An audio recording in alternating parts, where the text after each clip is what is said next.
a su familia ayudar. A poco que debutó, Maradona, la 12 fue quien corrió, Maradona, su sueño tenía una estrella llena de gol y gambetas, y todo el pueblo cantó, Maradona, nació la mano de Dios, Maradona, llevó alegría en el pueblo, regó de gloria este suelo. Olá a todos os fiéis e também aos não fiéis seguidores deste podcast. Como podem perceber, eu hoje estou sozinha, o Pedro não está aqui comigo, porque este mês não nos conseguimos juntar para gravar, mas mesmo assim não quisemos deixar de produzir conteúdo para o nosso podcast e, portanto, decidimos simplesmente escolher um jogo de cada década para falar aqui um bocadinho. E o Pedro escolheu para o primeiro episódio um jogo dos anos 50 e falou do Maracanaço e, portanto, passem por lá antes ou depois de ouvirem este episódio, é como preferirem. Mas eu hoje trago um jogo dos anos 60, nomeadamente um jogo da época 60-61. Aqui uma final da Taça dos Campeões Europeus entre Benfica e Barcelona. Uma final que acabou por mudar um bocado o curso da história do futebol europeu. Mas antes disso, vamos aqui a uma pequena introdução. Vamos contextualizar o que é que estava a passar em Portugal e no mundo no início dos anos 60.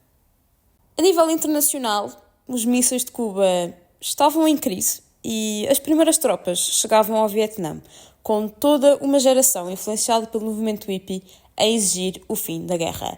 Em 1963, o presidente JFK era assassinado e 2 anos depois Malcolm X seria também assassinado. Jimi Hendrix, The Who e Janis Joplin atuavam no Woodstock e os rapazes talentosos de Liverpool formavam uma das maiores, se não mesmo a maior, banda da história. O mundo descobria que o tabaco provocava cancro, os estudantes iam à rua em Paris no maio de 68, Armstrong chegava à Lua e Martin Luther King tinha um sonho. Já no nosso pequeno retângulo à beira-mar plantado, dava-se início à Guerra Colonial em 1961. Guerra essa que duraria 13 anos e que em 1964 tinha 3 frentes instaladas: Angola, Guiné e Moçambique. Tal como vos contava inicialmente, esta final não foi uma final qualquer. Foi uma final que acabou com uma hegemonia. Uma hegemonia que tinha começado em 55-56 e que levou a que o Real Madrid ganhasse 5 vezes seguidas a Taça dos Campeões Europeus, aquilo que hoje chamamos de Liga dos Campeões. Esse Real Madrid tinha nada mais, nada menos do que Di Stéfano e Puskás. Foi preciso vir o Benfica de José Águas e Mário Coluna, treinados por Bela Gutmann, para acabar com esta hegemonia da equipa espanhola. Eusébio apareceria só na época seguinte para consolidar o feito e dar o bi aos encarnados, e ele próprio acabou também por bisar nessa final de 61-62 frente ao Real Madrid. Mas vamos regressar outra vez a 60-61. É preciso rever aquilo que foi o percurso do Benfica até à final contra o Barcelona. A nível interno, o Benfica tinha acabado de conquistar o 10º título da sua história após vencer 20 jogos, empatar 5 e perder apenas 1. É com a conquista deste título que o Benfica se qualificaria para jogar a Taça dos Campeões Europeus. A nível ofensivo, eram uma dos melhores do campeonato. Tinham marcado 75 golos em 26 jogos. Ainda assim, Portugal não tinha ainda aquilo, vamos chamar-lhe pedigree europeu, e por isso o resultado do primeiro jogo impressionou bastante a imprensa.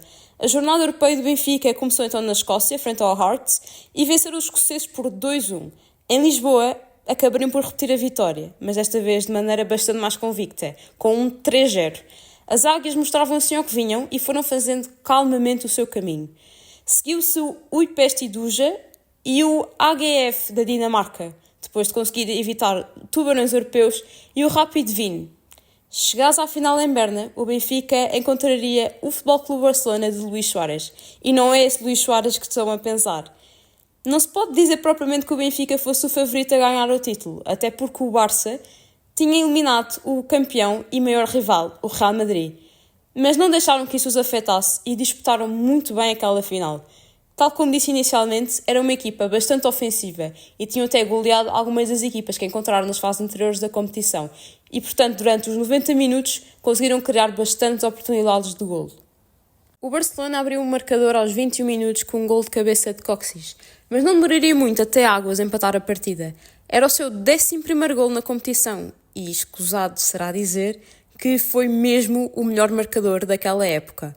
Os catalães, nem um minuto depois, parece que tinham perdido o norte e fizeram um autogol que dava a vantagem ao Benfica. Fim da primeira parte e o jogo estava 2-1.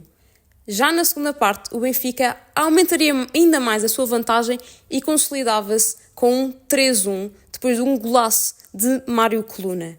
O Barcelona mandou uma data de bolas à barra e, no fundo, tudo parecia estar a torcer para que as águias levantassem aquele que seria o seu primeiro título europeu. Mesmo com o segundo golo do Barcelona, o Benfica não recuou e foi travando os sucessivos ataques do adversário. Fim dos 90 minutos e o sonho europeu tinha sido alcançado. O Benfica vencia 3-2 e era oficialmente o fim de uma era e o início de outra.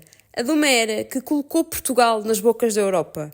De facto, os anos 60 foram um ponto de viragem importantíssimo para o futebol português. A passar pela dupla conquista da Taça dos Campeões Europeus pelo Benfica, a passar ainda pela conquista do Sporting da Taça das Taças em 64 com o Cantinho no Moraes e terminar num terceiro lugar no Mundial de 66 com alguns dos melhores jogadores de sempre a vestirem a camisola das esquinas. Espero mesmo que tenham gostado deste episódio, espero que estejam a gostar desta nova dinâmica que decidimos introduzir no mês de fevereiro. Para a semana podem contar com um episódio do Pedro sobre um jogo dos anos 70. Ainda estou para descobrir qual é o jogo que ele nos vai trazer e continuem desse lado. Obrigada por ouvirem.